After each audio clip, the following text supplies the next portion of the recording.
The rooftop garden blazed with white roses and string lights swaying in the Chicago wind.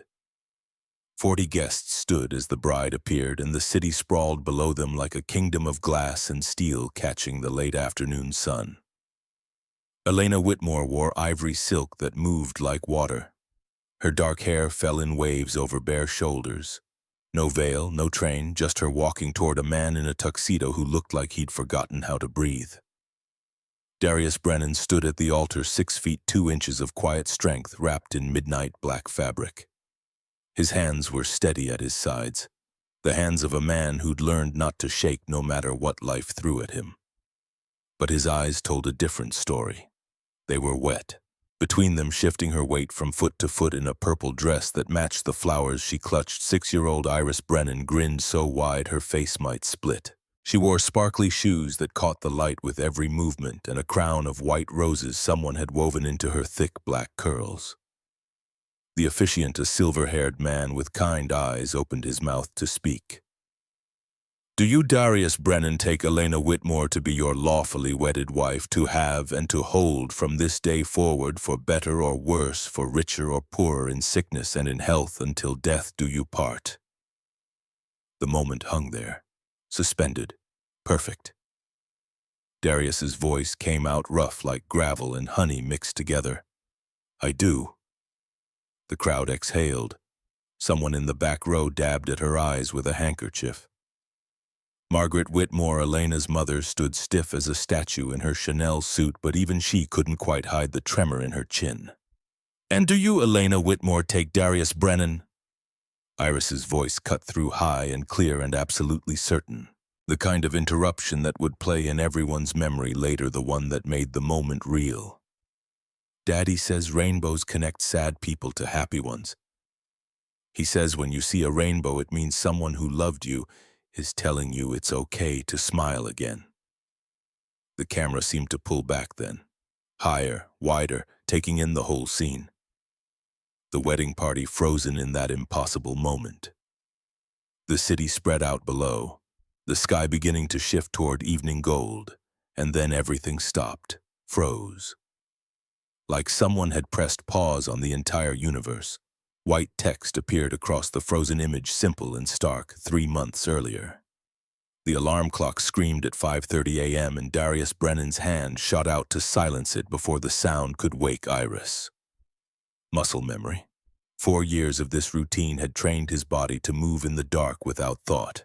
He lay there for exactly 10 seconds, eyes open, staring at the ceiling of his bedroom in the 2-bedroom apartment on Chicago's South Side. The place smelled like coffee he'd set on a timer and the faint ghost of Iris's strawberry shampoo from her bath the night before. On the nightstand beside the alarm clock, a framed photo of Keisha, his wife, gone 4 years now, but still the first thing he saw every morning. She was laughing in the picture, head thrown back, curls wild around her face. Taken at Navy Pier on their 7th anniversary 1 year before the cancer came back for the final time. Darius sat up. The movement was slow, deliberate. His back ached from yesterday's shift, from crawling under sinks and climbing ladders and doing the invisible work that kept buildings running while the people inside them never looked twice at the man in the navy blue uniform. He dressed in the dark, work pants, work shirt, steel-toed boots that had seen better days but still had some miles left. The uniform of someone the world had decided didn't matter. But around his neck, hidden under his shirt, hung Keisha's wedding band on a silver chain. And buried at the bottom of his locker at work, wrapped in an old t-shirt where no one would ever see it, a ring from his past. A reminder of who he used to be before Keisha got sick. Before everything changed. He'd left a prestigious engineering program in his 3rd year. Walked away from a 4.0 GPA. Walked away from a future designing satellite systems. Walked away from professors who'd called him the most talented student they'd taught in decades. Walked away because Iris had just been born and Keisha's cancer, which had been in remission for 2 blessed years, had come back with a vengeance. The doctors gave her 2 years, maybe 3 if they were lucky. Someone needed to be there when the world fell apart. That was 9 years ago. He'd been 29 when he dropped out. An older student, sure, but the school didn't care about age when you could solve problems no one else could see. He'd used his GI Bill benefits after 6 years in the Army Corps of Engineers. Thought maybe he'd finish what he'd started before enlisting. Life had other plans. Keisha fought for 6 more years after Iris was born. 6 years of treatments and remissions and relapses.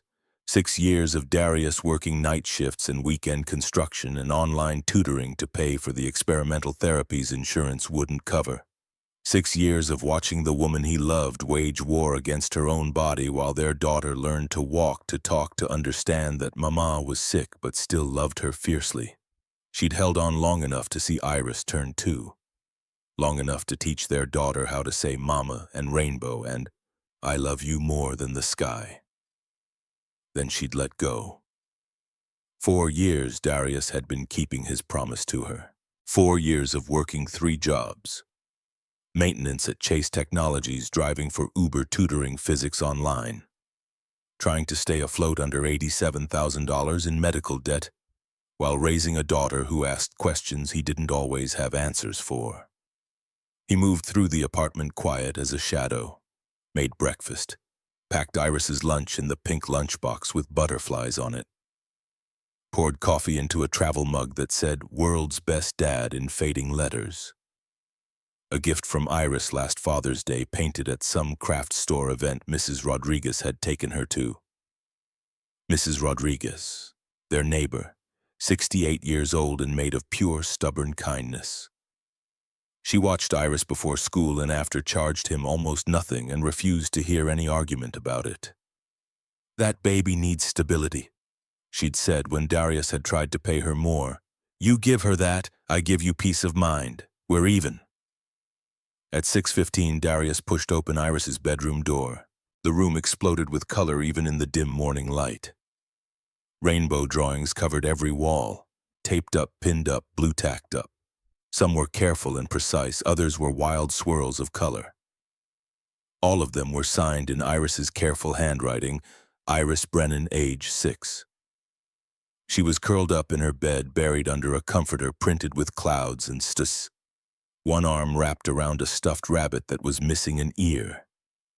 The rabbit had been Keisha's, made during those final months when she could barely hold the needle but insisted on leaving something behind. Something Iris could touch.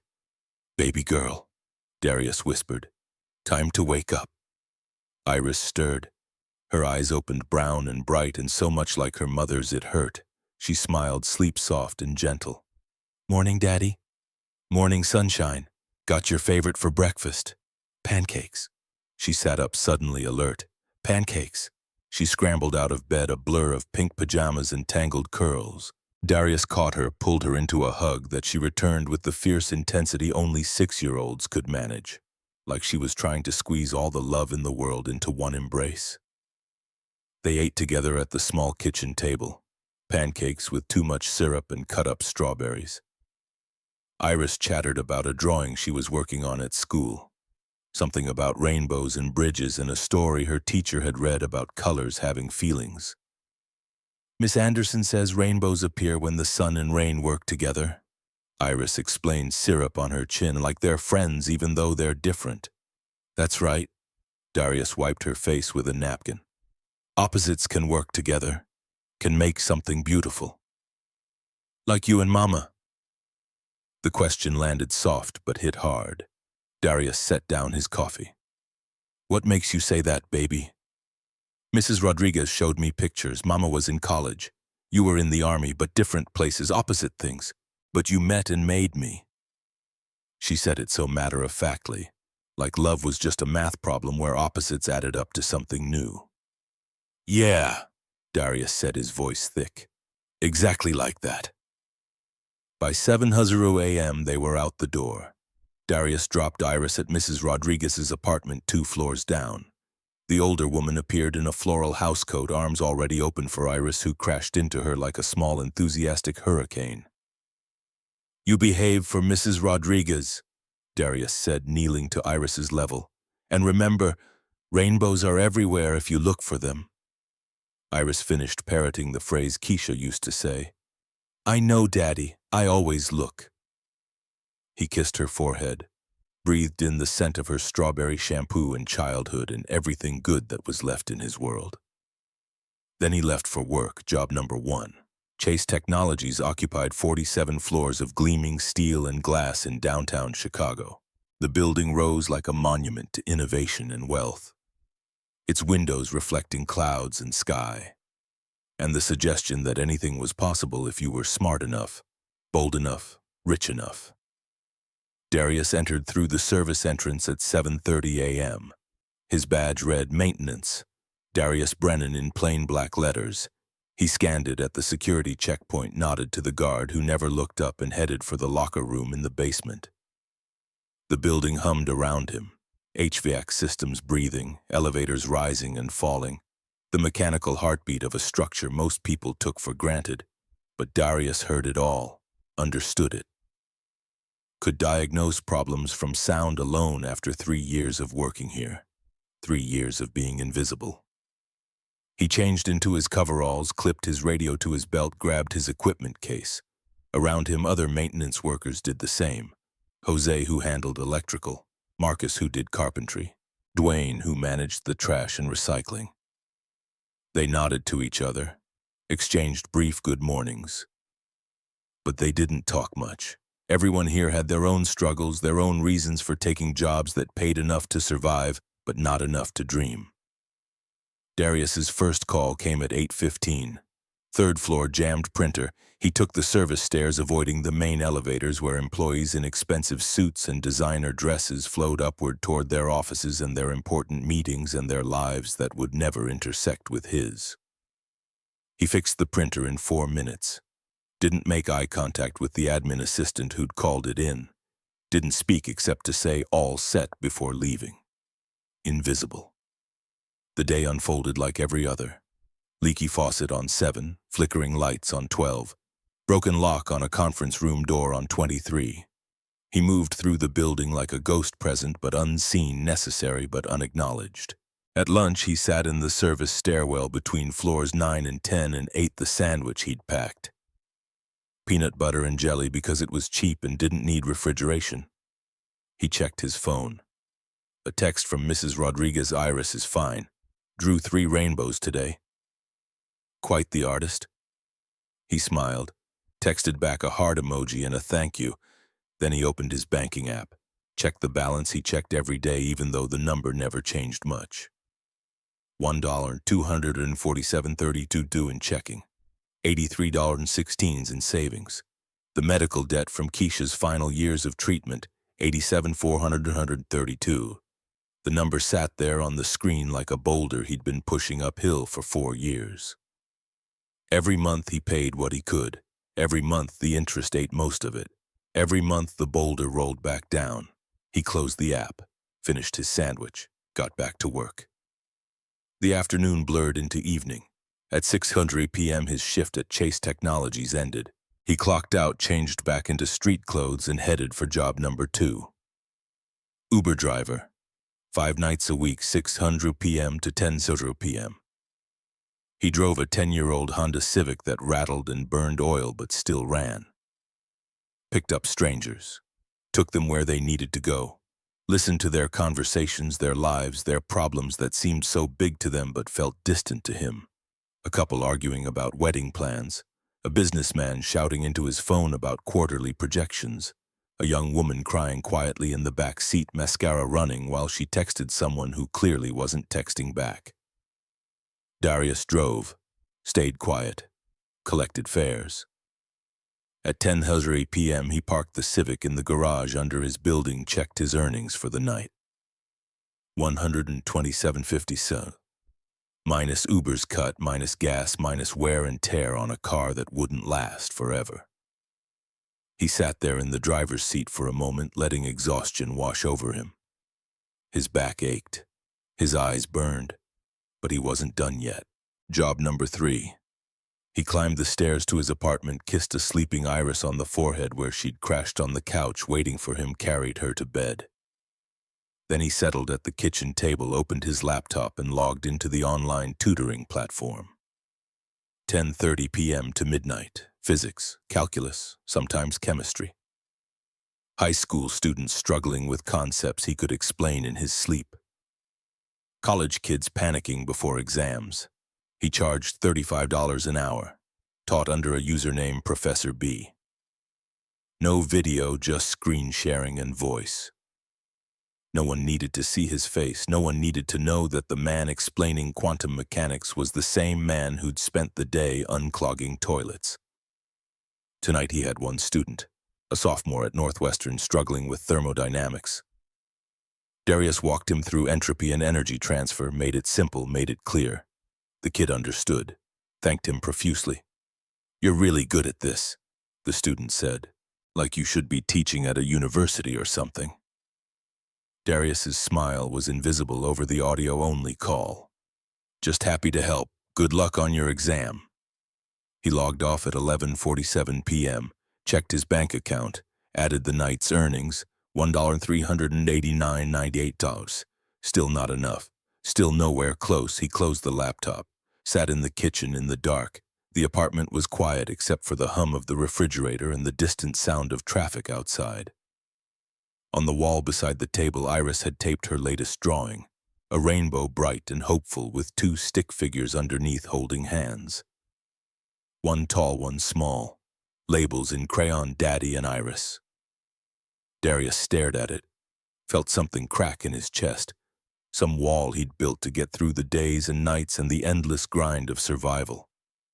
His phone buzzed. Work phone, the emergency line. He answered. "Brennan. Darius, it's Michael, the building manager at Chase Technologies. Got an emergency at the penthouse. Water damage. CEO's personal residence. Need you there ASAP." Darius checked the clock.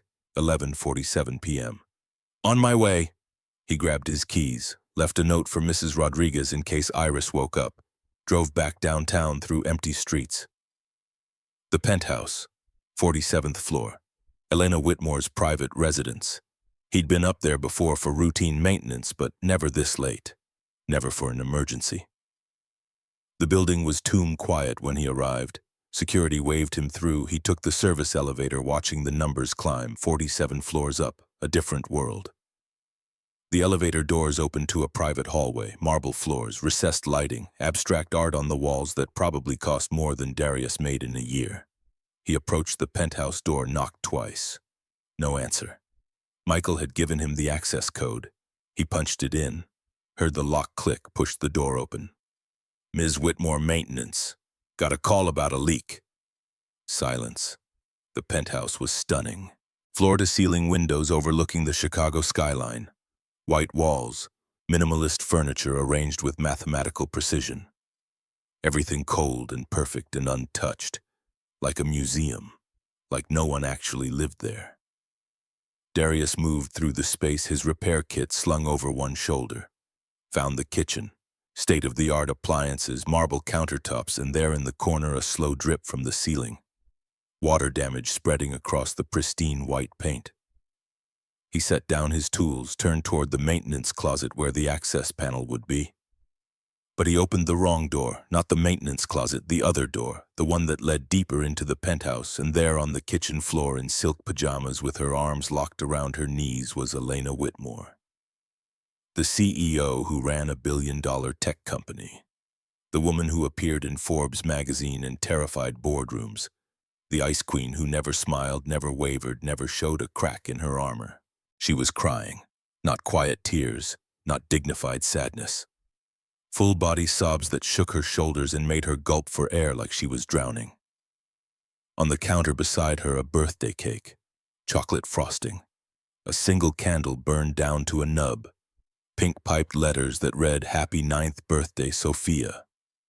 On the wall behind her, a photograph. A little girl, maybe 4 years old, with dark curls and a smile that could light up the world.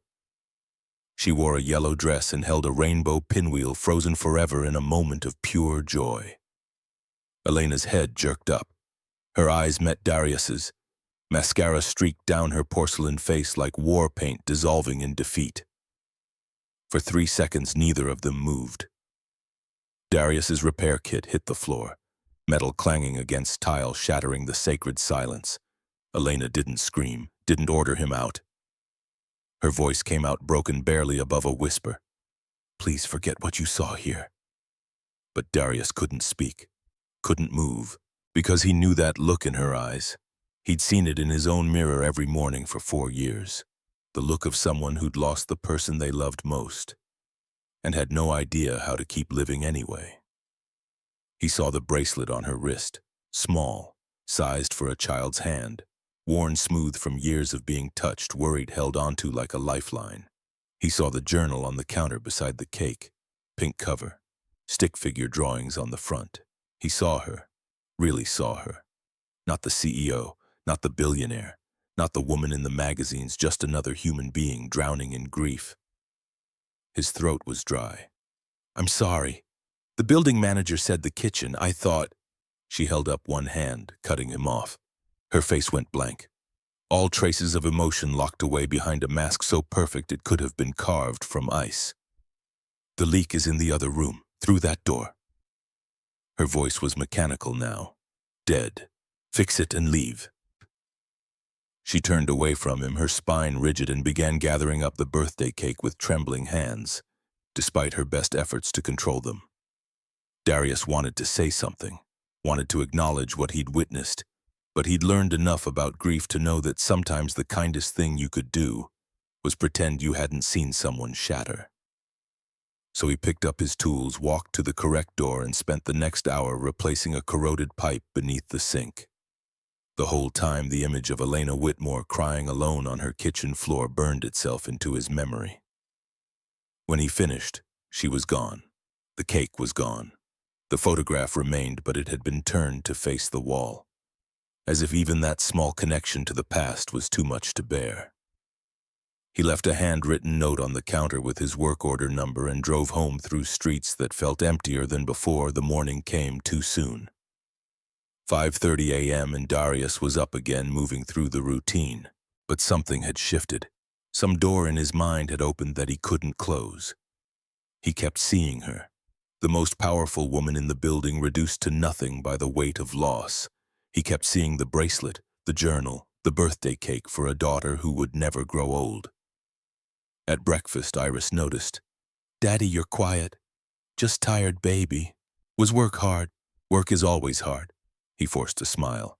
"But that's okay. That's what daddies do." Iris tilted her head, studying him with perceptive eyes that seemed too old for 6. "Miss Anderson says when people are sad, we should give them rainbows, because rainbows make sad people remember happy things." Darius's chest tightened. Miss Anderson sounds like a smart lady. "She is." Iris took a huge bite of pancake.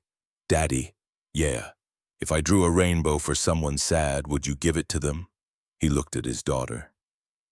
6 years old and already trying to heal the world one drawing at a time. So much like Keisha, it hurt. "Who would you draw it for?" Iris shrugged. "I don't know yet, but when I find them, will you help?" Darius thought about Elena Whitmore, about grief that lived in penthouses just as much as it lived in 2-bedroom apartments, about how loss didn't care if you were rich or poor, powerful or invisible. "Yeah, baby, I'll help." The week that followed was strange. Darius found himself hyper-aware of the executive floor, took maintenance calls up there even when they weren't his assignment, watched for glimpses of Elena Whitmore moving through her glass-walled kingdom. She was exactly what everyone said, cold, precise, untouchable. She walked through the corridors like she was carved from ice, never smiling, never acknowledging the people around her. But Darius had seen behind the mask, and now he couldn't unsee it. Friday afternoon, Iris came home from school with a new drawing, a rainbow, vibrant and carefully colored, 2 stick figures underneath holding hands, and words written in her careful first-grade handwriting, "You are not alone." "This is for the sad person," she announced. "Can you give it to them?" Darius stared at the drawing, at his daughter's innocent attempt to fix something she couldn't possibly understand. "Who is it for, Iris?" She looked up at him, completely serious. "I don't know their name, but you'll know when you see them. You always know when people are sad, Daddy. Mama said you have a gift for seeing what other people miss. Keisha had said that, during one of her good days near the end when the pain had backed off enough for her to smile. Your daddy sees people. She'd told Iris, who was too young to remember now.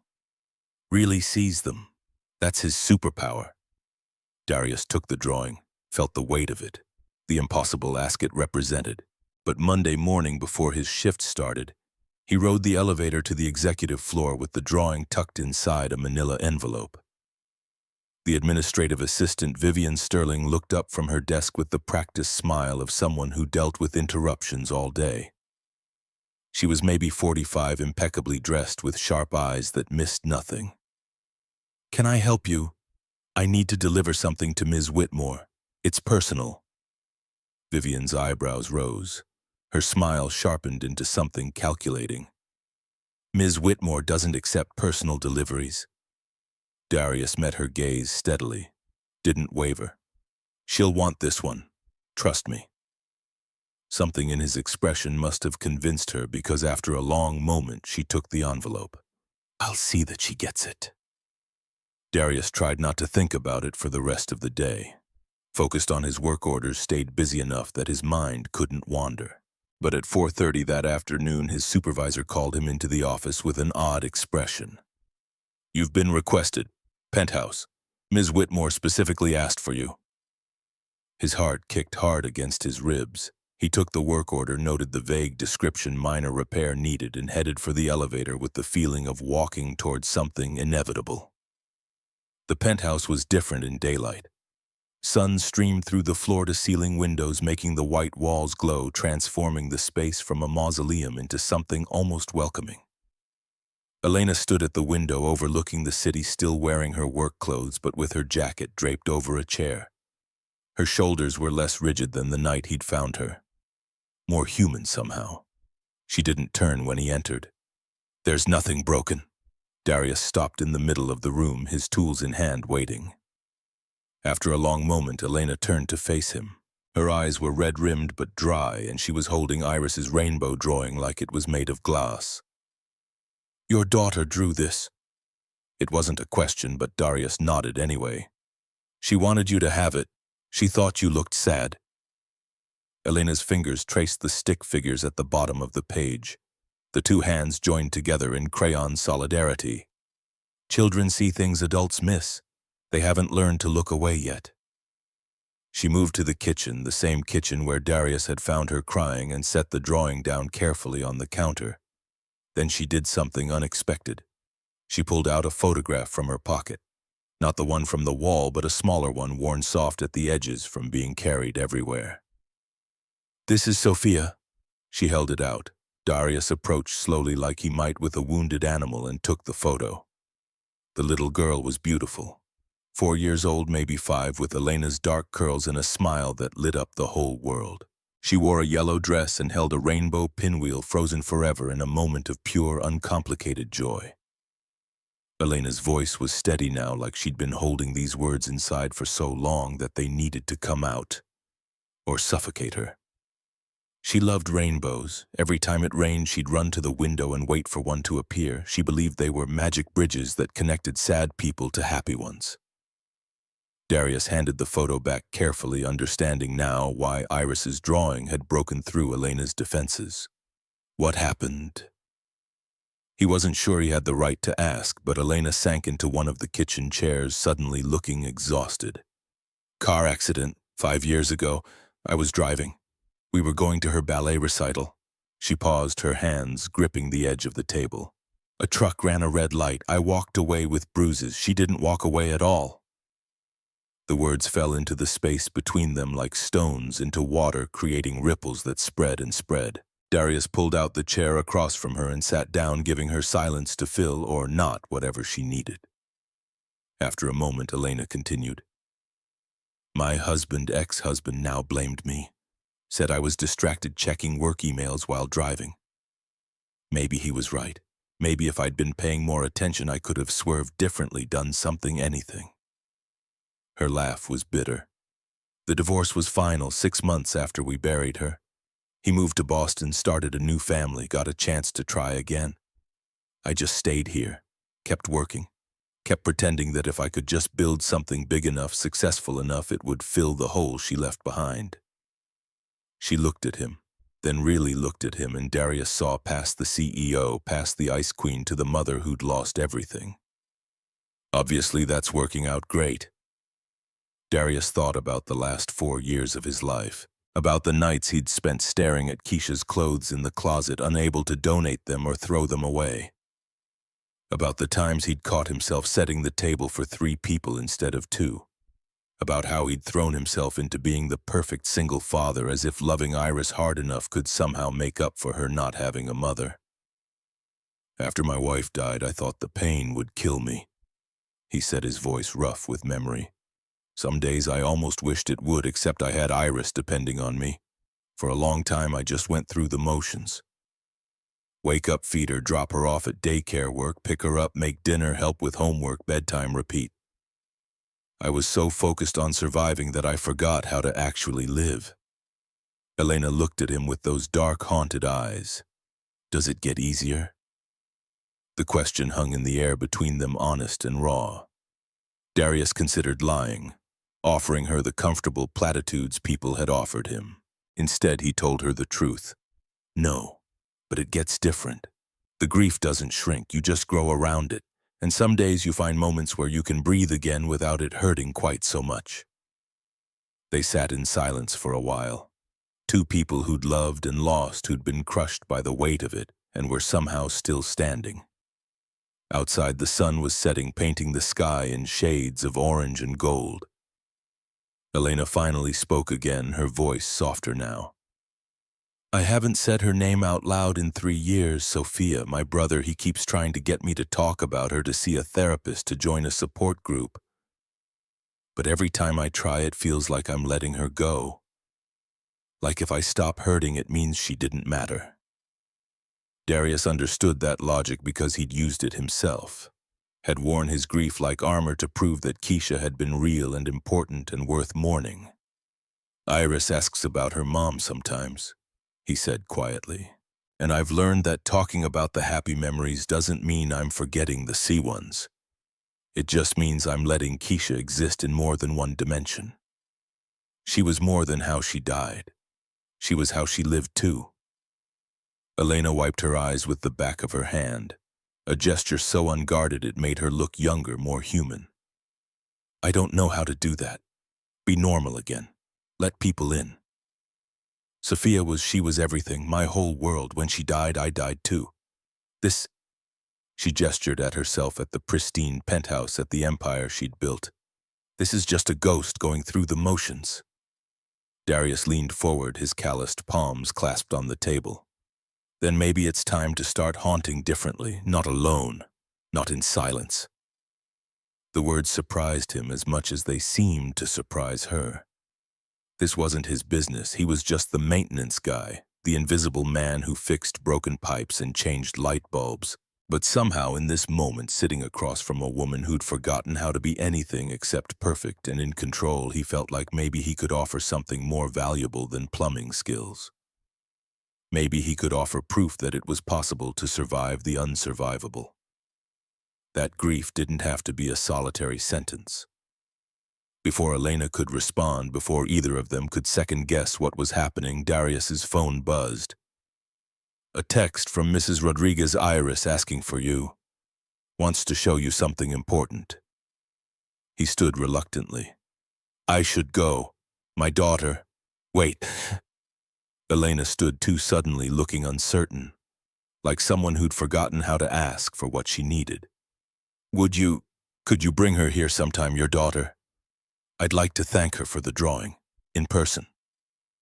Darius studied her face, looking for signs that this was a bad idea, that he was crossing a line that would end badly for both of them. But all he saw was a lonely woman who'd been locked away from the world for too long, reaching out tentatively for a connection, for something real. She'd like that. Iris has more questions than sense sometimes, but she's got a good heart. She'd be honored to meet you. Something shifted in Elena's expression. Not quite a smile, but close, like muscles remembering how the motion worked. Saturday afternoon I could order pizza. Iris can tell me about her rainbow theory. Darius felt something warm unfold in his chest, something he hadn't felt in a long time. Hope, maybe, or the beginning of it. Saturday works. As he turned to leave, his eyes caught on something he hadn't noticed before. A manila envelope on Elena's desk, partially hidden beneath a stack of reports. The return address was visible: Whitmore and Associates, Boston, MA. Legal firm letterhead. Elena hadn't opened it yet, but Darius could see her name typed on the front in formal business font. He didn't mention it. Whatever it wasn't his concern. But something about that envelope made his stomach tighten with unease, a premonition he couldn't name. Elena followed his gaze, and her jaw tightened almost imperceptibly. She walked him to the door, her hand once again finding that bracelet beneath her sleeve. "Thank you," she said, "for the drawing. For—" She didn't finish, but Darius nodded. He understood what she couldn't say. For seeing her. For not running. For offering a sliver of hope that maybe, just maybe, it was possible to be something more than the sum of your worst days. He left the penthouse feeling like the ground beneath his feet had shifted, like he'd stepped through a door he hadn't known was there and found himself in unfamiliar but not unwelcome territory. The elevator descended slowly, and Darius thought about Saturday, about Iris's excited face when he told her she'd get to meet the sad person from her drawing, about Elena's hands holding that rainbow like it was made of something precious and unbreakable. But he also thought about that envelope with the Boston return address, about the way Elena's expression had shuddered when she'd noticed him looking at it, about the tension that had suddenly flooded back into her shoulders. Some doors once opened couldn't be closed again. Darius wondered if he'd just walked through one that would change everything, for better or worse. Saturday arrived cold and bright, one of those autumn days when Chicago seemed sharper, somehow more vivid. The kind of morning where the air bit at your lungs and the sky stretched impossibly blue above the lake. Iris had been awake since dawn, vibrating with the kind of manic energy only 6-year-olds possessed when anticipating something important. She'd changed outfits 3 times before settling on her purple dress. The one with the sparkly belt that she usually saved for church, and her light-up sneakers that blinked pink and blue with every step. "Do I look okay, Daddy?" She spun in a circle, the dress flaring out around her knees. Darius looked up from where he was making lunch. Peanut butter and jelly sandwiches cut into triangles the way Iris liked. "You look beautiful, baby girl, like a work of art." "I'm not art." Iris wrinkled her nose. "Art just hangs on walls. I'm an artist. Artists make things happen." He smiled. So much of Keisha in that answer. That stubborn independence. That certainty about who she was and what she wanted from the world. "You're right. Artists make things happen. And you made this happen with your rainbow." Iris clutched the new drawing she'd made. This one featured 3 stick figures under an even bigger rainbow. Labels in careful crayon: Daddy Iris and Ms. Elena. The rainbow stretched across the whole page, every color precise and bright. "Do you think she'll like it? I think she'll love it." They took the train downtown. Darius didn't want to drive his rattling Honda to Elena's building, where the parking garage probably cost more per hour than he made in a day. On the L, Iris pressed her face against the window, watching the city scroll past. Buildings and bridges and the gray-blue shimmer of Lake Michigan in the distance. "Daddy?" "Yeah, sunshine. Is Miss Elena really sad like I thought?" Darius considered how to answer, how to explain grief to someone who'd lost her mother but was too young to fully understand what that loss meant. "She is. She lost someone very important to her, someone she loved very much. Like how we lost Mama. Yes, like that." Iris was quiet for a moment, processing. Then she looked up at him with knowing eyes. "Do you think our rainbows will help?" "I think," Darius said carefully, "that sometimes the best thing we can do for sad people is let them know they're not alone.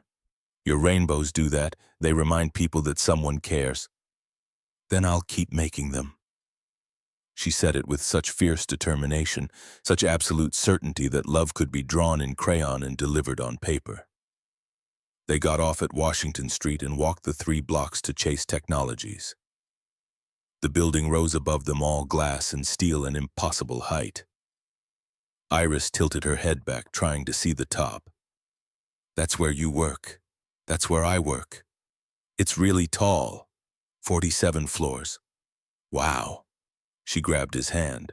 Don't fall off, okay? I won't fall off, baby, I promise. The lobby on Saturday was quieter than during the week.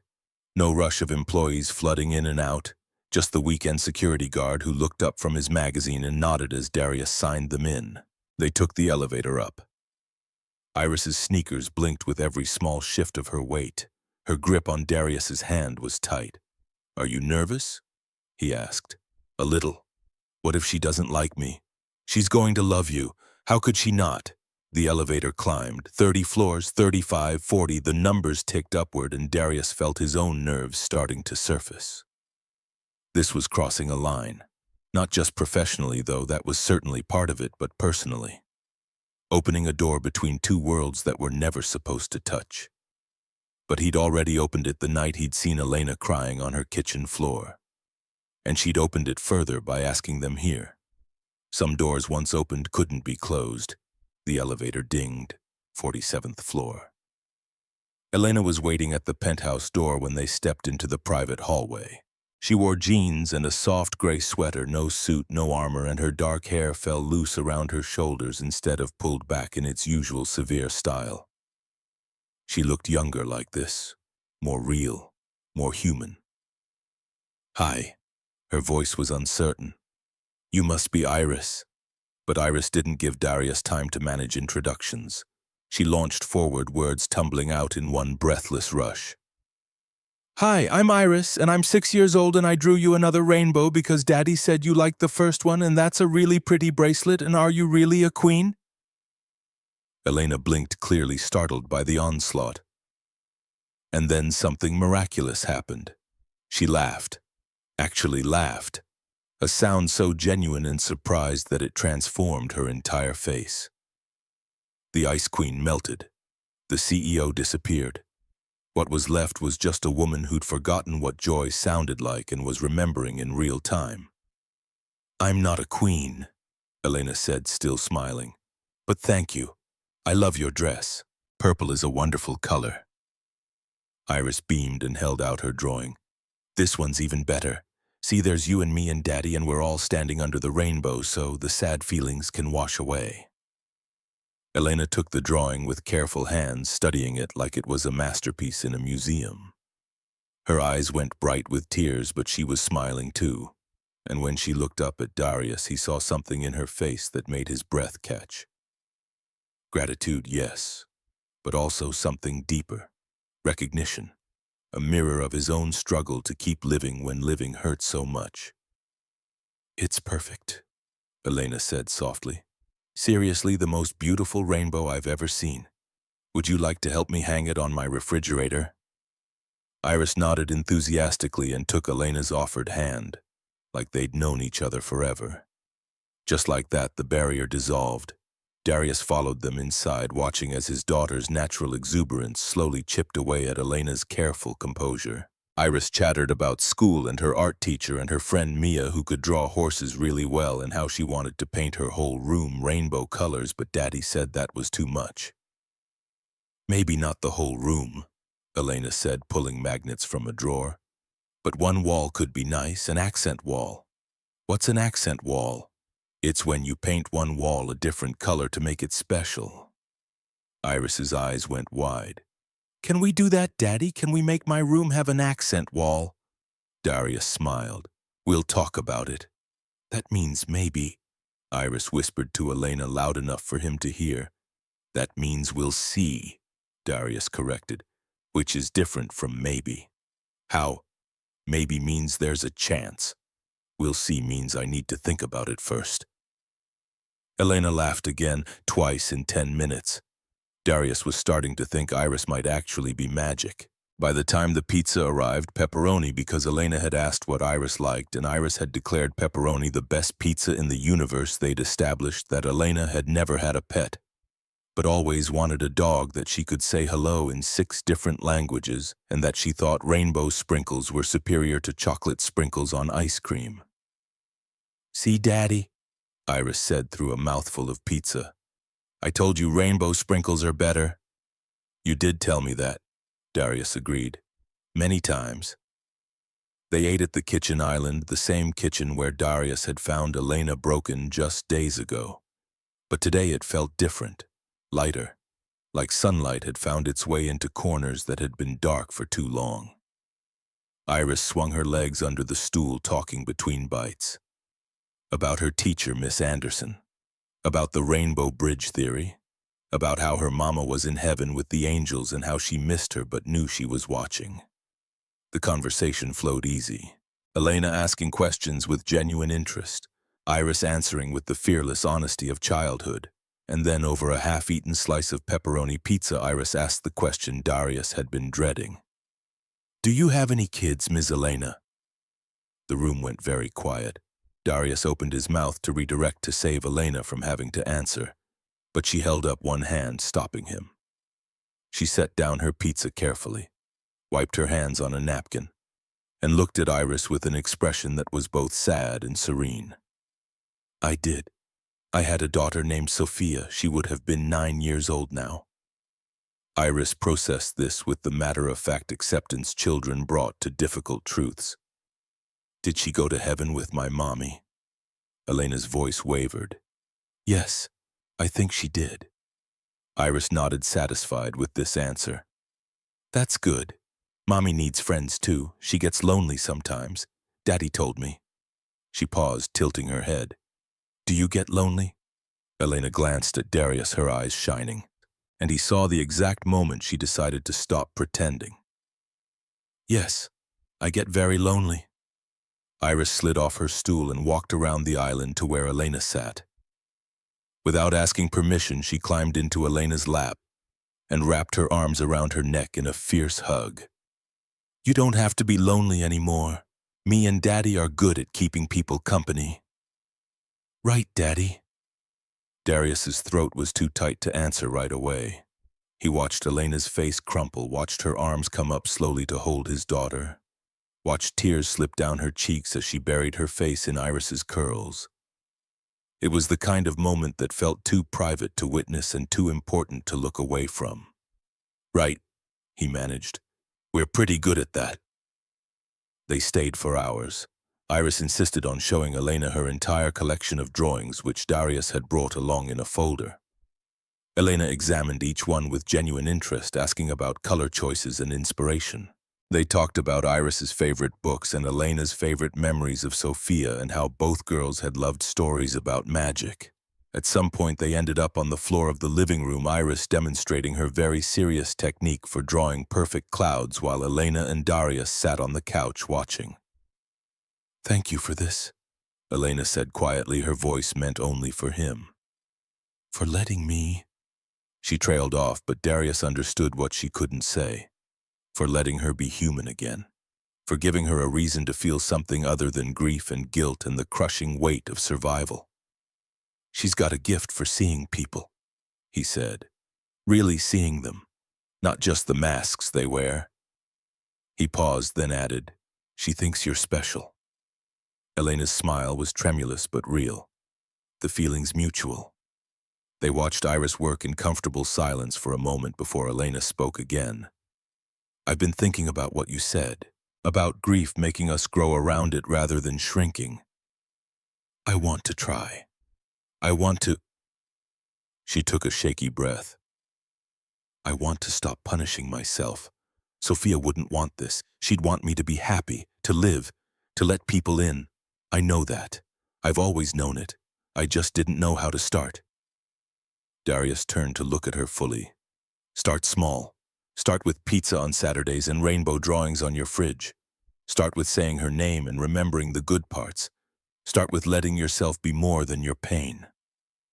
As if summoned by the moment, Iris looked up from her drawing. Ms. Elena, you should come to the park with us tomorrow. We go every Sunday and feed the ducks and Daddy pushes me on the swings. You can come too. It'll be fun. Elena looked at Darius, uncertainty flickering across her face, silently asking if this was okay, if he minded his carefully constructed life expanding to include her. He gave a small nod. Whatever this was. Friendship connection. Two broken people learning to prop each other up. It felt right in a way nothing had felt right in a long time. "I'd love to," Elena said. Sunday mornings became their ritual. The park near the lake where ducks paddled in the pond and children's laughter echoed across the playground. Darius, Elena, and Iris walking together. Iris racing ahead to scatter breadcrumbs while the adults followed at a slower pace. They talked about everything and nothing. Work and weather and movies they'd seen. But they also talked about the hard things, the real things. Sharing their grief like a burden that became lighter when divided between two pairs of shoulders. Elena told him about Sophia's obsession with fairy tales. How she'd insisted on wearing princess dresses to preschool every day, had given all her stuffed animals royal titles, had believed with absolute certainty that magic was real if you just knew where to look. Darius told her about Keisha's terrible jokes and her uncanny ability to burn even the simplest dinners. How she'd sung off key in the shower and cried at commercials and fought her cancer with a stubbornness that was equal parts inspiring and heartbreaking. They laughed, they cried, and slowly, gradually, they began to heal. At work, things changed too, subtly at first. Elena still ran her company with fierce intelligence and high standards, but there was a softness now that hadn't been there before. She remembered people's names, asked about their families. Sometimes even smiled in meetings. The employees noticed. Vivian Sterling, the administrative assistant who'd worked for Elena for 7 years, cornered Darius one afternoon in the hallway outside the executive offices. "I don't know what you did," she said, her expression a mixture of suspicion and something that might have been approval. "But Ms. Whitmore is different. It's like she's actually human now." Darius just shrugged, didn't do anything. Vivian's eyes narrowed. "People don't change without reason, Mr. Brennan. I've worked for Elena Whitmore for 7 years. I've never seen her smile at a staff meeting. Yesterday she actually laughed at a joke about quarterly projections." She paused, studying him with an intensity that made him uncomfortable. "So either you did something or something happened, and I intend to figure out which." Darius felt the first stirrings of unease. He and Elena had been careful. No interactions at work beyond the professional minimum. No indication that they saw each other outside the office. But maybe Vivian was more observant than he'd given her credit for. Maybe invisible didn't mean unseen. The first real crack in their careful facade came on a Tuesday afternoon 3 weeks after that first Saturday pizza. Darius was replacing air filters on the 23rd floor when he heard raised voices echoing from the parking garage. He recognized Elena's voice, immediately sharp and commanding, and a man's voice, responding with equal force. He knew he should leave, should give them privacy. But something in the man's tone, not quite cruel but not kind either, made him hesitate. He moved closer to the stairwell, staying out of sight. "You can't keep living like this, Elena." The man's voice, using her first name with the familiarity of someone who'd earned that right. "It's been 5 years, 5 years of watching you destroy yourself." "I'm not destroying myself." Elena's voice came tight. "I'm running a successful company. I'm doing exactly what I should be doing." The man laughed, bitter and sharp. "You're hiding. There's a difference. When was the last time you let yourself feel anything? When was the last time you even said her name out loud?" Silence. Then Elena's voice, so quiet Darius almost missed it. "Don't. Please don't." The man sighed, heavy with exhaustion. "I loved her too, you know. She was my niece. But Sophia wouldn't want this for you. She wouldn't want you to stop." The word cracked like a whip. "You don't get to tell me what she would have wanted. You don't get to stand there and pretend you understand what it's like to." Her voice broke. Darius heard footsteps, rapid and uneven, like someone running. The man called after her, "Elena, wait." But she didn't stop. Darius pressed himself against the wall as Elena rushed past her face, buried in her hands, moving blindly toward the exit. The man followed a moment later. Late 50s expensive suit, the same dark hair as Elena threaded with gray. He looked exhausted and sad. And when he passed Darius's hiding spot, he shook his head and muttered something that sounded like stubborn, just like her father. Darius waited until they were both gone before emerging. His hands were shaking. He'd pieced together enough now to understand the shape of Elena's grief, even if he didn't know all the details. A daughter named Sophia gone for 5 years. A family that tried to help but didn't know how. And a woman who'd built walls so high and thick that she was suffocating inside them. Alone in a prison of her own making. That night he told Iris a story, not a fairy tale but something closer to the truth. About a queen who lived in a tall tower and forgot how to smile. Iris listened with her serious face on the one she wore when she was thinking hard about something important. When he finished, she asked the question he'd been dreading. Why doesn't anyone help her daddy? Darius tucked the blanket around her shoulders, searching for an answer that would make sense to a 6-year-old. Sometimes people don't know how to ask for help, or they think they don't deserve it. Iris frowned, considering this. Then she scrambled out of bed, grabbed her crayons and construction paper, and started drawing with the focused intensity she brought to all her art projects. She worked for 20 minutes while Darius watched bemused until she held up her creation. A rainbow bright and cheerful with you are not alone. Written in her careful first-grade handwriting at the bottom. She'd drawn 2 stick figures holding hands beneath the rainbow, one tall with dark hair, one small with curls. Can you give this to the sad queen? Maybe it will help. Her eyes were earnest and hopeful, full of that particular brand of optimism that children carried before the world taught them cynicism. Darius's throat tightened. He thought about explaining why that might not be appropriate, why Elena Whitmore probably wouldn't appreciate another child's drawing, why it was better to leave well enough alone. But then he thought about the birthday cake with Sophia's name. The photograph turned to face the wall, the woman crying alone in her empty penthouse. He thought about how Keisha used to say that small kindnesses could save lives even when you couldn't see the impact right away. Yes, sweetheart, I'll make sure she gets it. The next morning before his shift started, Darius rode the elevator to the executive floor with Iris's rainbow tucked inside a manila envelope. Vivian looked up from her desk with that calculating expression he was starting to recognize. Another delivery for Ms. Whitmore. From my daughter. She's persistent. Something shifted in Vivian's face, not quite approval, but close. Children usually are. I'll see that she gets it. Darius tried not to think about it for the rest of the day, focused on his work orders, stayed busy enough that his mind couldn't wander. But at lunch, while he was eating his peanut butter and jelly sandwich in the service stairwell, his phone buzzed with an unknown number. He answered. Brennan. Darius. It's Elena. Her voice was different, smaller somehow, like she'd been crying. Everything okay? I got Iris's drawing, the new one. A pause. Can you come up?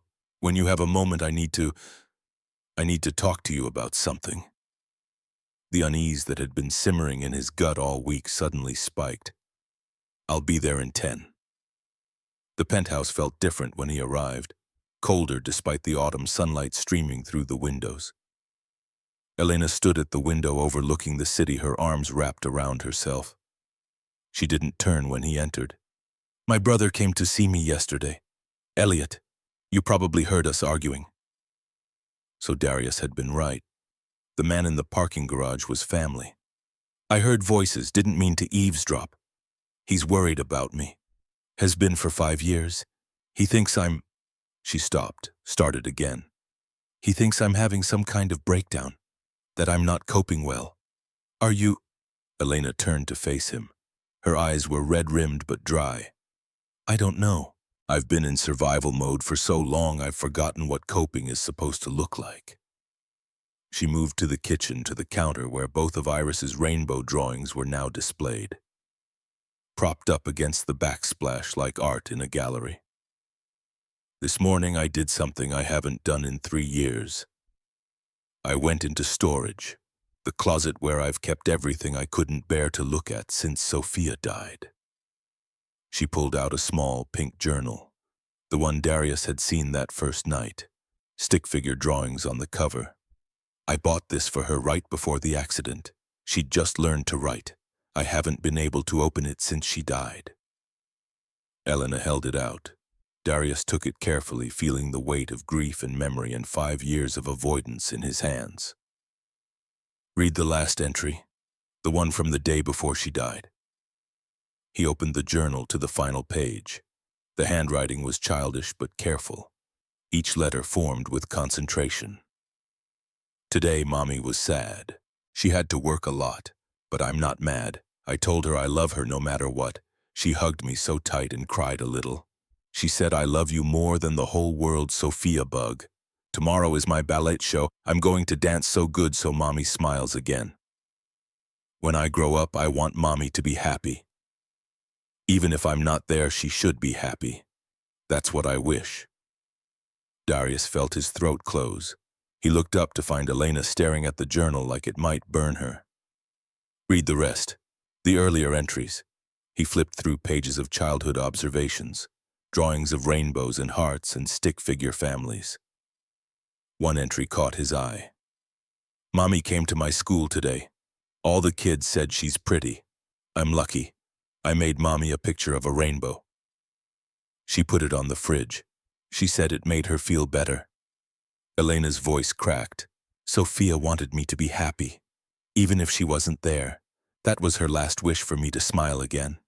She gestured at the rainbow drawings on the counter, Iris's cheerful additions to a home that had been sterile and empty. And here's your daughter doing the exact same thing Sophia did, making rainbows to help sad people feel better. Don't you see? This isn't coincidence.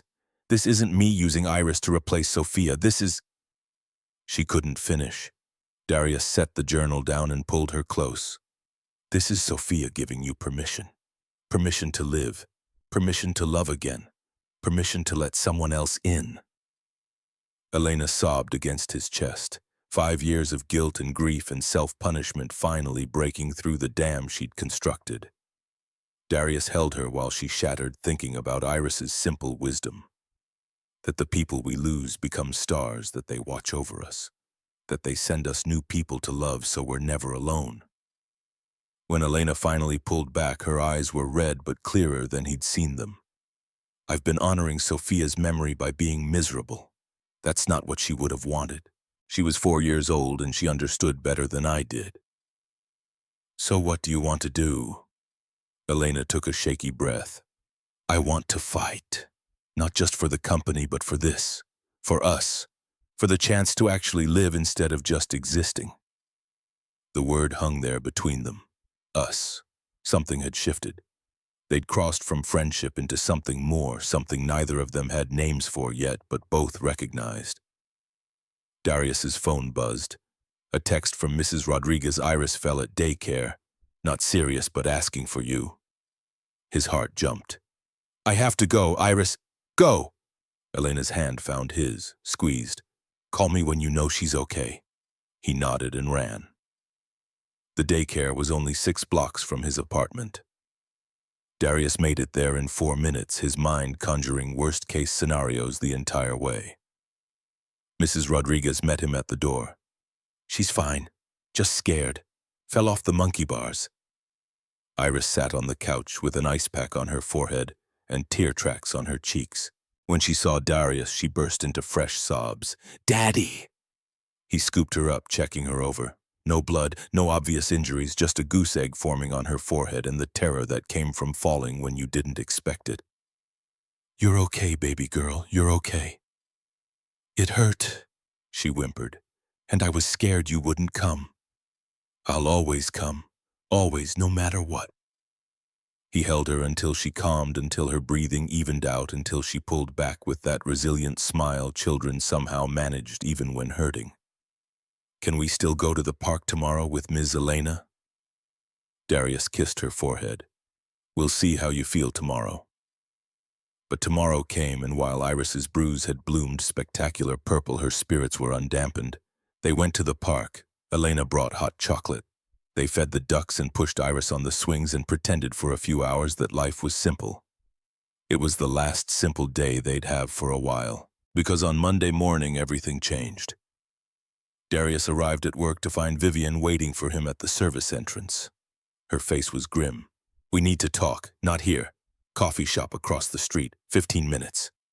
She left before he could respond. Darius changed into his coveralls with mounting dread. Whatever this was, it wasn't good. The coffee shop was generic and overpriced. Vivian sat in a back corner booth, 2 cups already ordered. She slid one toward him as he sat. "I've been with Elena for 7 years," she said without preamble. "I know what a breakdown looks like, and this isn't it." She pulled a flash drive from her purse. "I've been documenting everything. Company performance metrics, employee satisfaction scores, innovation benchmarks. Every indicator shows Elena's leadership has gotten stronger over the past month, not weaker." Darius stared at the drive. "Why are you telling me this? Because someone leaked photos of you, Elena, and your daughter at the park? Anonymous tip sent to the board. 2 members have called an emergency meeting. They're citing conflict of interest and compromised judgment." His blood went cold. "Who sent them?" "Anonymous email, routed through multiple servers, untraceable." Vivian leaned forward. "But I did some digging. Garrett Whitmore, Elena's ex-husband, his law firm represents Sentinel Corp, Chase Technologies' biggest competitor." The pieces clicked into place with sickening clarity. "He's trying to force her out. He's trying to destroy her. Again." Vivian's jaw tightened. "I was wrong about you. I thought you were taking advantage, but watching her these past weeks, she's been more present, more effective, more herself than she's ever been." She pushed the flash drive across the table. "Take this to the board meeting. Fight for her. Because if Garrett succeeds, he doesn't just take the company. He takes the last piece of herself she has left." Darius pocketed the drive, his mind already racing. The phone call came that evening. Elena's voice was tight with barely controlled panic. "He's here. In Chicago. Garrett. He showed up at the office with a petition." "What kind of petition?" "Psychiatric evaluation. He's claiming I'm mentally unstable, unfit to lead. The board is listening, Darius. They're actually listening." Her voice broke on the last word. "We'll fight this," Darius said, his voice steady even as his hands shook. "Together. I'm not letting him win." But even as he said it, he wondered if promises were enough. If hope could stand against the kind of power Garrett Whitmore represented. If 2 broken people trying to heal could survive the storm that was coming. The emergency board meeting was scheduled for Thursday at 2:00 p.m. Darius had 5 days to prepare for a battle he'd spent 9 years trying to avoid. Being seen, being known, being vulnerable. The next 72 hours passed in a blur of preparation. Elliot Chase, Elena's brother, and the company's CFO flew in from New York. Vivian compiled data into presentation slides, and Darius did something he hadn't done in 14 years. He called his old school. The registrar's office was polite but firm. Yes, they had records for Darius Brennan. Withdrew during 3rd year. GPA 4.0. Would he like an official transcript sent? Yes. Darius said, his voice steady. "And I need letters of recommendation. From my former professors, if any of them remember me." The woman on the other end paused, clicked some keys. "Professor Richardson is still teaching. Would you like me to connect you to his office?" Darius's hand tightened on the phone. Dr. Marcus Richardson, the man who'd told him he had a gift for seeing problems no one else could see, who'd written him recommendation letters for every scholarship and fellowship, who'd called Darius the most talented student he'd taught in 20 years. "Yes, please." The phone rang twice. A familiar voice answered, older now, but still carrying that same measured authority. "Richardson. Dr. Richardson, this is Darius Brennan. I don't know if you remembered, Darius." The warmth in that single word nearly broke him. "Of course I remember. Where have you been?" "You disappeared in 2008. I tried to reach out, but your number was disconnected. My wife got sick. Cancer. I had to leave school to take care of her and our newborn daughter. I'm sorry to hear that. Is she?" "She passed 4 years ago." Silence on the line. Then, "And you, what have you been doing?" Darius looked around his small apartment. at Iris's rainbow drawings covering the walls, at the work uniform hanging by the door, at the life he'd built from the rubble of everything he'd lost. Surviving, working, raising my daughter. He paused. But I need help now. I need someone to vouch for who I used to be. Tell me what you need. Wednesday night, Darius sat at his kitchen table with Elena Elliott and Vivian. Iris was asleep in her room, worn out from a long day at school. Between them spread documents, printed emails, performance reports, and Vivian's flash drive containing 3 months of data. Elliott looked exhausted. His tie was loosened, his sleeves rolled up. He'd been up for 48 hours straight building their defense. Garrett's strategy is simple, he said, pointing to the psychiatric evaluation petition. Claim Elena's emotionally unstable. Use the photos of you three at the park as evidence she's making erratic decisions. Argue that her judgment is compromised by personal entanglements. It's textbook corporate assassination, Vivian added. Make it about her mental state, not her performance. That way, the board can remove her for her own good. Elena sat silent, her face pale. She'd barely spoken all evening. Darius reached across the table, found her hand. We have the data. We have the performance metrics. We have proof the company's thriving. It won't be enough. Garrett's voice came from the doorway. They all turned.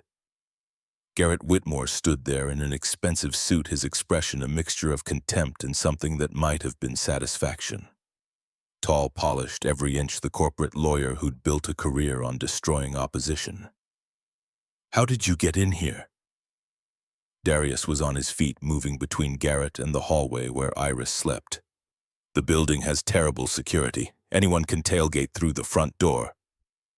Garrett's smile didn't reach his eyes. Relax, Brennan. I'm not here to cause trouble, just wanted to deliver a courtesy warning. Get out. Darius's voice was quiet, calm, but there was steel underneath. In a moment. Garrett turned to Elena. You know I'm right about this. You're not stable. You haven't been stable since Sophia died.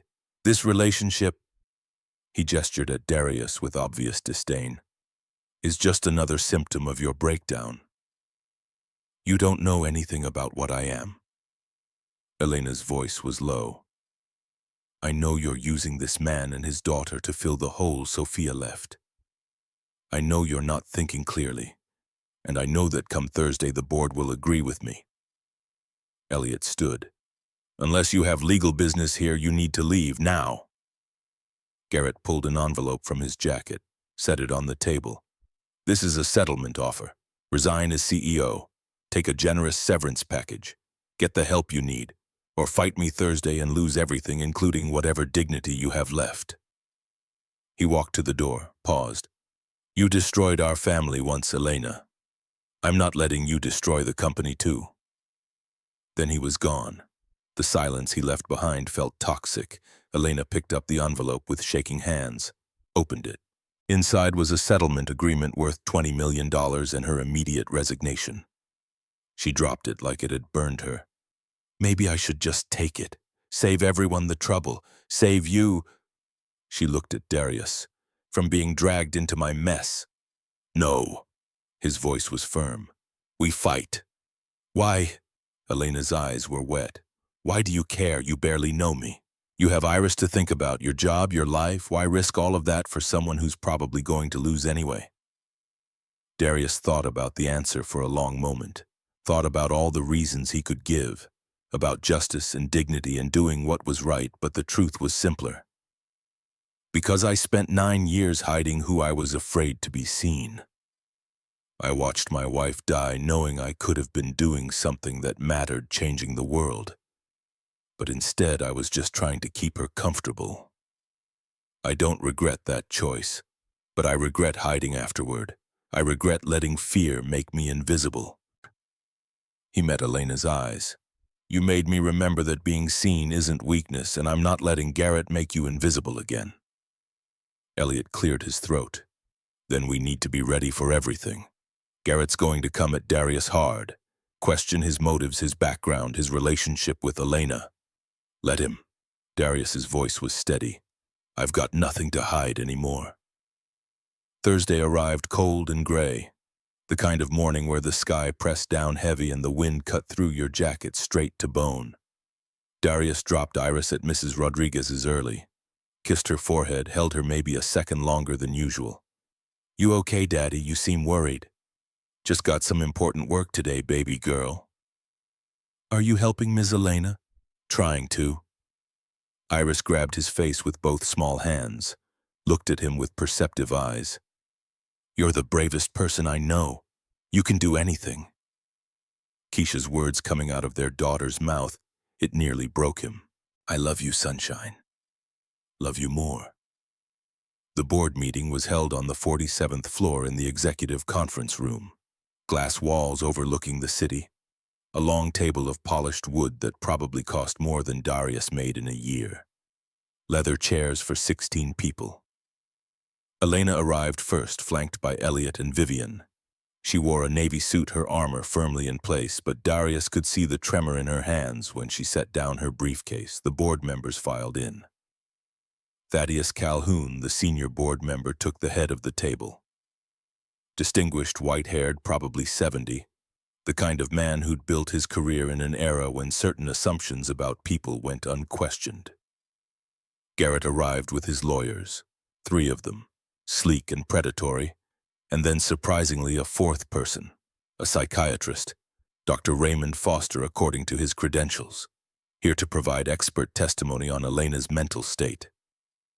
Darius sat in the back of the room, not at the table, not officially part of the proceedings, just present, watching, invisible again.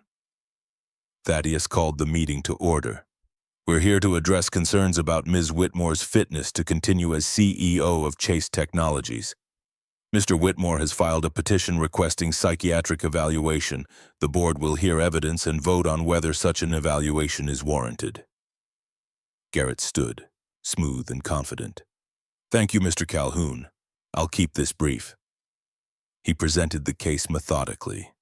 Elena's withdrawal from social functions, her erratic schedule changes, the public photos of her with an employee of significantly lower status, implying inappropriate judgment. Then he brought out Dr. Foster. The psychiatrist spoke in measured tones about grief, about pathological mourning, about how losing a child could fracture someone's decision-making capabilities. He talked about Elena's history, the divorce, the isolation, the obsessive work habits. Classic signs of unresolved trauma manifesting as control issues and emotional instability, Dr. Foster concluded. Recent behavioral changes, sudden attachment to a maintenance worker and his child suggest Ms. Whitmore may be experiencing a crisis that requires professional intervention. He never said Elena was incompetent, just implied it, suggested it, left the board to draw their own conclusions.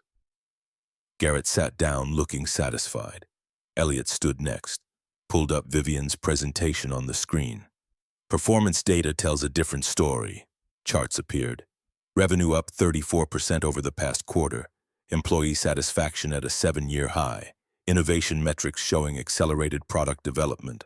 Stock price climbing steadily. "These numbers represent the past 3 months, Elliot said. "The same 3 months Mr. Whitmore claims my sister has been mentally unstable. I'd argue that if this is instability, we need more of it."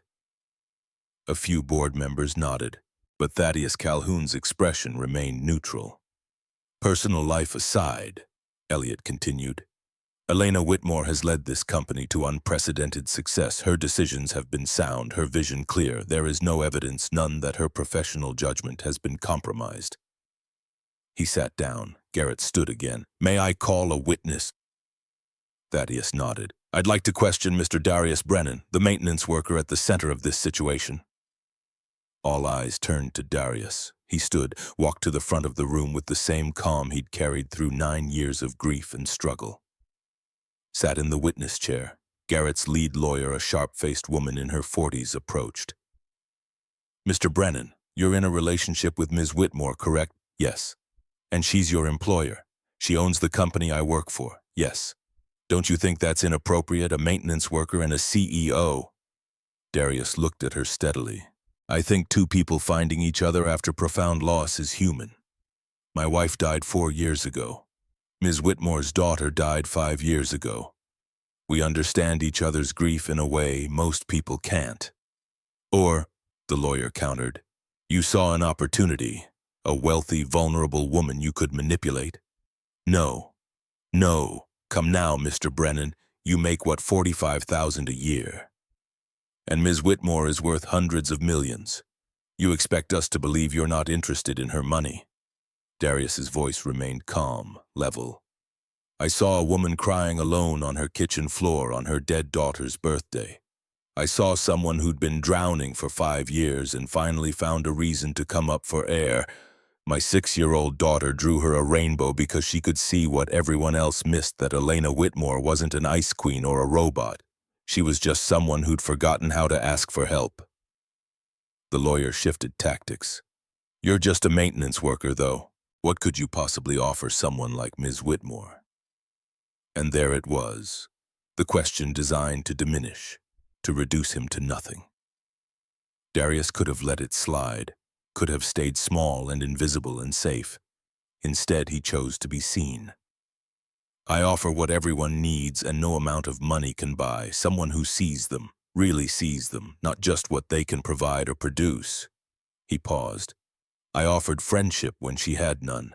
I offered my daughter's joy when Ms. Whitmore had forgotten what joy looked like.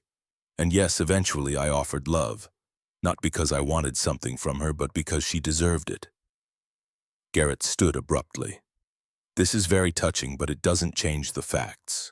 You're a maintenance worker with no education, no credentials, no standing to be involved with someone at Ms. Whitmore's level. Elliot stood too. Actually, that's not entirely accurate. He pulled a file from his briefcase, set it on the table. I did some research on Mr. Brennan. Turns out he's not just a maintenance worker. He opened the file. Inside transcripts, letters of recommendation, academic records. Darius Brennan served 6 years in the Army Corps of Engineers before attending one of the most prestigious engineering programs in the country from 2012 to 2016. Aerospace engineering, 4.0 GPA through 3 years. Withdrew to care for his wife, who was diagnosed with stage 4 cancer while pregnant with their daughter. The room went very quiet. Elliot continued. I have letters here from 3 of his former professors. All of them describe Mr. Brennan as one of the most gifted students they'd ever taught. Dr. Richardson specifically wrote that Darius had the potential to revolutionize satellite design. He looked at Garrett. So no, he's not just a maintenance worker. He's a brilliant engineer who chose his dying wife over his career, who chose to be a present father over prestige. That's not opportunism, that's character. Thaddeus Calhoun leaned forward. Mr. Brennan, why didn't you finish your degree, return to your field after your wife passed? Darius met the older man's eyes. Because I had a daughter who'd just lost her mother. She needed stability. She needed a father who was there, not traveling for work or buried in projects. So I took jobs where I could control my schedule, where I could be home for bedtime and school events and the moments that matter. He paused. I don't regret that choice, but I won't pretend I'm less than I am to make other people comfortable. The words landed like stones in still water. Vivian stood. If I may, Mr. Calhoun, there's something else the board should know. She pulled out her own file, this one thicker. I've been documenting certain irregularities, specifically Garrett Whitmore's relationship with Sentinel Corporation. She displayed documents on the screen, contracts, payment records, email chains. Sentinel is Chase Technologies' primary competitor. They've been trying to acquire us for 2 years. We've refused every offer. She pointed to a highlighted section. This contract shows Sentinel paid Garrett Whitmore's law firm $2 million in exchange for what consulting services related to Chase Technologies' leadership transition. The implications hung heavy in the air. Garrett Whitmore isn't concerned about Elena's mental health, Vivian said coldly. He's being paid to remove her so Sentinel can acquire the company. Garrett's face went white, then red. That's out of context. That's proof, Elliot interrupted, of corporate sabotage. Thaddeus Calhoun looked at Garrett with disgust. Is this true? I legitimately believe Elena is unstable while being paid $2 million to believe it. Thaddeus stood. This meeting is over. The board finds no evidence of incompetence. Ms. Whitmore's leadership continues unimpeded. He turned to Garrett. As for you, Mr. Whitmore, you're barred from all future board meetings. Your conflict of interest is noted and condemned. Garrett stood, his face a mask of barely controlled rage. He looked at Elena with something like hatred. You'll regret this. But Elena didn't flinch. No, I won't. Because for the first time in 5 years, I'm living instead of just surviving. And you can't take that away from me. Garrett stormed out, his lawyers trailing behind. The room exhaled. Elena accepted quiet congratulations from board members who now seemed embarrassed they'd ever doubted her. Elliot and Vivian began packing up documents, and Darius slipped out the back. He didn't need gratitude or acknowledgement. He'd done what needed doing. Now he needed to get back to work, back to being invisible. Except Elena caught him in the hallway. Wait! He turned. She looked different, lighter somehow, like a weight she'd been carrying for 5 years had finally lifted. Thank you for fighting, for being willing to be seen even though I know how hard that was. Darius shrugged. Someone once told me that hiding who you are isn't the same as protecting yourself. It's just another kind of dying. Smart person. My wife. She said it during her last month. Told me not to disappear after she was gone. Elena's eyes filled. I wish I could have met her. She would have liked you. Would have appreciated someone else who fought until the very end. They stood in the hallway for a long moment, just breathing, processing, existing in the space after survival when you weren't quite sure what came next. What happens now? Elena asked. Now you go back to running your company. I go back to fixing things. We figure out the rest as we go. And us. Darius smiled, small but real. We keep having pizza on Saturdays, keep going to the park on Sundays, keep reminding each other that we're allowed to be happy. Elena nodded, reached for his hand, squeezed once. Then they went back to their separate worlds. But the worlds were touching now, overlapping in ways that felt less dangerous and more like possibility. 3 months passed. Winter came to Chicago. Snow fell in thick blankets, transforming the city into something cleaner, softer. Iris turned 6.5, a milestone she insisted was very important and deserved celebration. They celebrated with hot chocolate and a new set of colored pencils. At work, things settled into a new normal.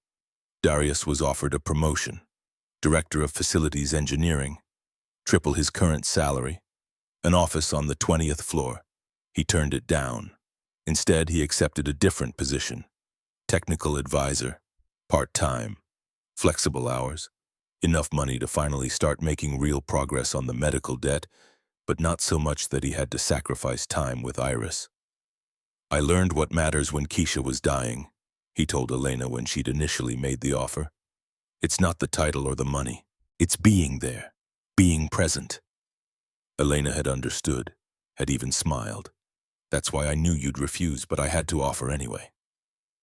The company thrived. Elena launched something she called the Second Chances Initiative, a program where HR reviewed every employee's background looking for uncredited skills and unused education. They found 52 people with degrees they'd never finished certifications. They'd let lapse talents they'd abandoned for survival jobs. Darius helped implement the program, worked with HR to create pathways for people to use their hidden skills, watched as the maintenance crew member with an accounting degree moved to finance, as the cafeteria worker with a teaching certificate started training new employees. It wasn't charity, it was recognition. The New York Times wrote an article, called it Corporate Culture Shift Led by CEO's Personal Evolution. The piece mentioned Darius by name, called him the catalyst for change. He refused all interview requests, but the article did one thing he hadn't expected. It brought attention to the broader issue of medical debt and single parents struggling to survive. Someone started a GoFundMe, not for Darius specifically, but for Chase Technologies employees facing medical crises. It raised $400,000 in 2 weeks. The hospital that held Darius's debt called, offered a settlement. He could pay $30,000 and they'd forgive the rest. He paid it, felt the weight of 9 years lift from his shoulders. Then he donated the remaining balance of his savings, $15,000, to the GoFundMe for other families. "The debt's gone," he told Iris that night over dinner. "We're free." She'd looked up from her macaroni and cheese. "Does that mean we're rich now?" "No, baby, but it means we don't have to be scared anymore." On a Sunday morning in late February, Darius, Elena, and Iris went to the park like always. But this time, Darius drove them somewhere different first. Oak Hill Cemetery, the sprawling grounds where Keisha rested under a simple headstone. Keisha Marie Brennan, 1985 to 2021. Beloved wife and mother, she loved fiercely and without condition. Iris placed a new rainbow drawing at the base of the stone. This one showed 4 stick figures: Daddy Iris, Mommy Keisha with angel wings, and Ms. Elena. "Hi, Mama," Iris whispered. "I brought Miss Elena to meet you. She lost someone too, her daughter Sophia. But I think you already know that because you're probably friends in heaven." Darius knelt beside his daughter, put his arm around her small shoulders. "I'm not alone anymore, Keisha," he said quietly. "I know you worried about that, about me shutting down, but I'm okay. We're okay." Elena stood back, giving them space. But after a moment, Darius reached for her hand, pulled her into the circle. "This is Elena. She's important to us, to me. I think you'd like her. She's stubborn and brilliant, and she's teaching Iris that women can build empires." Elena's voice was thick. "Thank you for making him, for loving him enough that he learned how to love without holding back. I'll try to be worthy of that."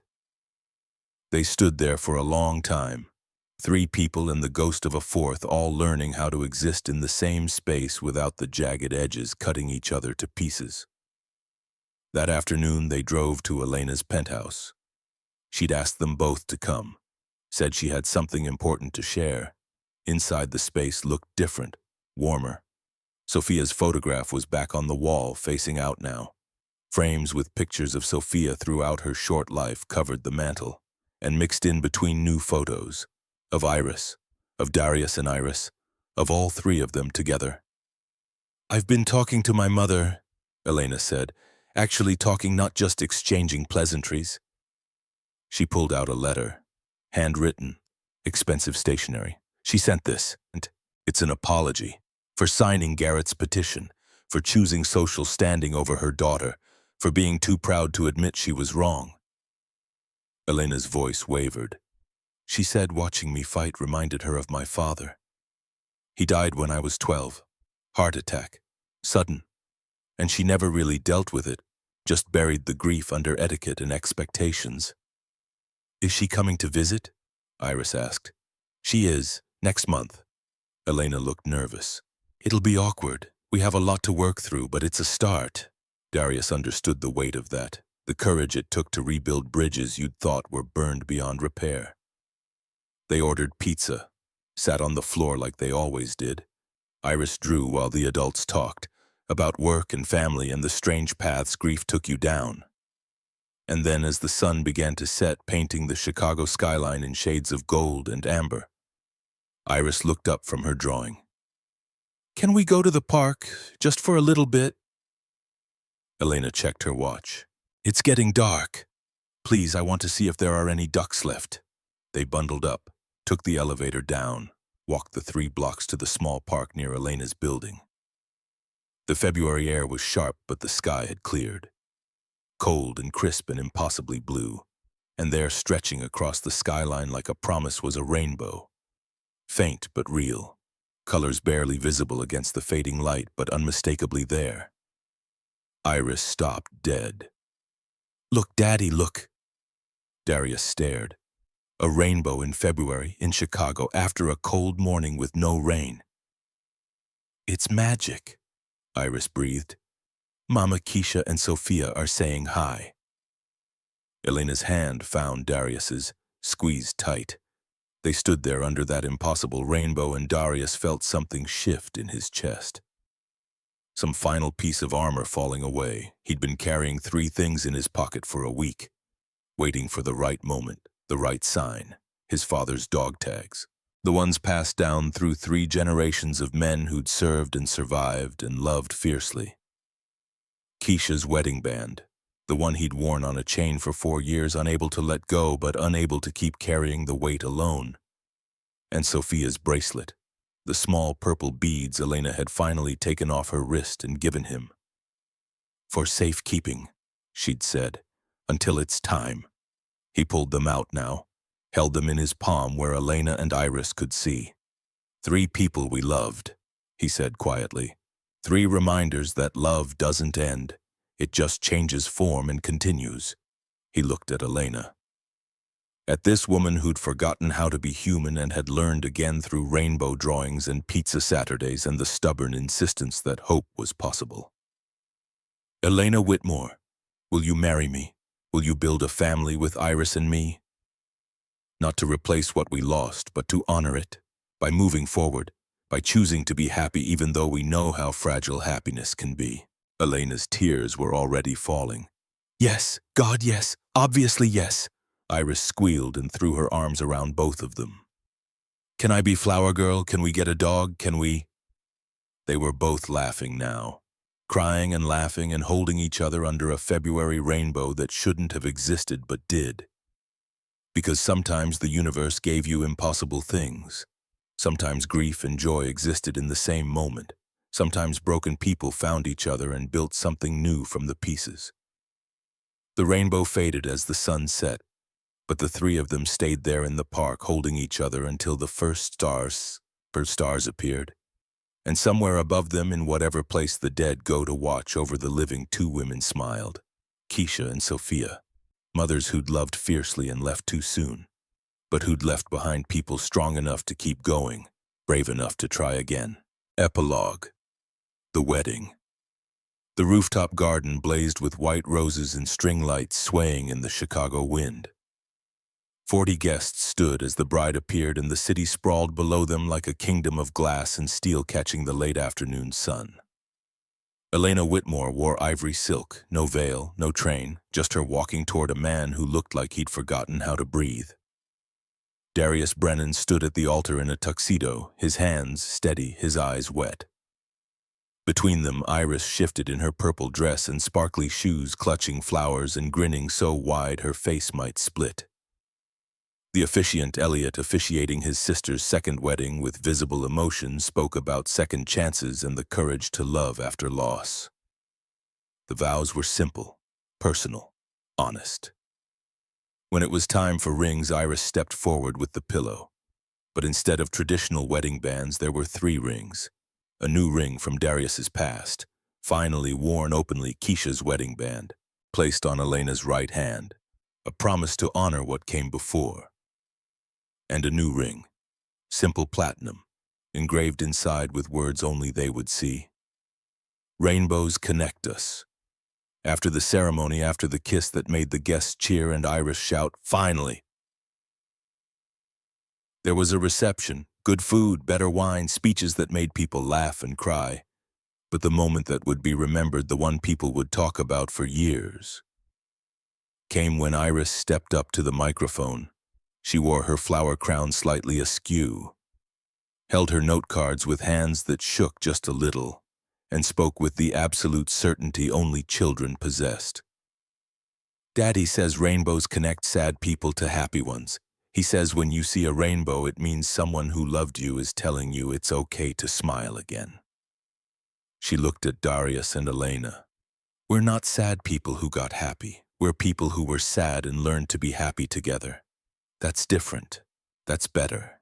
Mommy Keisha and Sophia would be proud." The applause started slow, then built, until everyone was standing, even Margaret Whitmore in the back row dabbing her eyes with a handkerchief.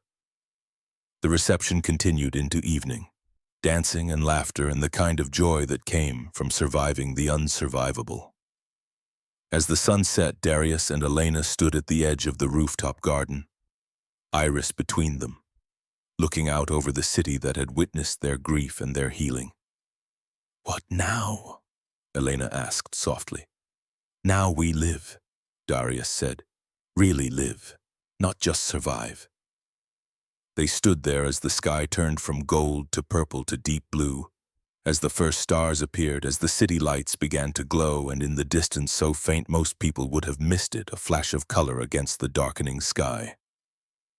A rainbow, brief and impossible, already fading, but real. Iris pointed. "Look, they're here. They came to the wedding." And maybe they had.